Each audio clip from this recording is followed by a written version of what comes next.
بسم اللہ الرحمن الرحیم۔ میرا خیال ہے کہ آپ سب لوگ خیر و عافیت سے ہوں گے اور جہاں بھی ہوں گے اپنے اہل خانہ سمیت خوش ہوں گے۔ میرے عزیز بہنوں اور بھائیوں، آج ہم آپ کی خدمت میں لے کر آئے ہیں رجب کے مہینے میں درود پاک پڑھنے کی فضیلت۔ نبی کریم صلی اللہ علیہ وآلہ وسلم کے ارشاد کا مفہوم ہے، میں نے معراج کی رات پانی کی ایک نہر دیکھی، اس کا پانی شہد سے زیادہ میٹھا اور برف سے زیادہ ٹھنڈا، کستوری سے زیادہ خوشبو والا تھا۔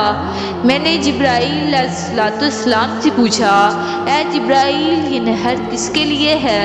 عرض کیا، یہ اس خوش نصیب کے لیے ہے جو رجب کے مہینے میں حضور نبی کریم صلی اللہ علیہ وآلہ وسلم کی ذات پر درود شریف پڑھتا تھا۔ جس شخص کا اپنے غصے پر قابو نہ رہتا ہو تو وہ شخص 10 مرتبہ درود شریف کے ساتھ 10 بار یا رؤوف روزانہ پڑھنے کا معمول بنا لے تو انشاءاللہ اللہ تعالیٰ اس کا غصہ ختم کر دے گا۔ رسول صلی اللہ علیہ وآلہ وسلم نے فرمایا، جب تم ایسے ہو جاؤ کہ تمہارے غم بڑھ جائیں اور تم ان غموں کو ختم کرنا چاہتے ہو تو مجھ پر درود پڑھ لیا کرو، یہ تمہارے غموں کو ختم کرنے کے ساتھ ساتھ تمہارے گناہوں کو بھی مٹا دے گا انشاءاللہ۔ حضور نبی کریم صلی اللہ علیہ وآلہ وسلم نے فرمایا، جس نے میری ایک حدیث سنی اور دوسروں تک پہنچائی، قیامت کے روز اس کے لیے میری شفاعت واجب ہوگی۔ حضور نبی کریم صلی اللہ علیہ وآلہ وسلم نے فرمایا،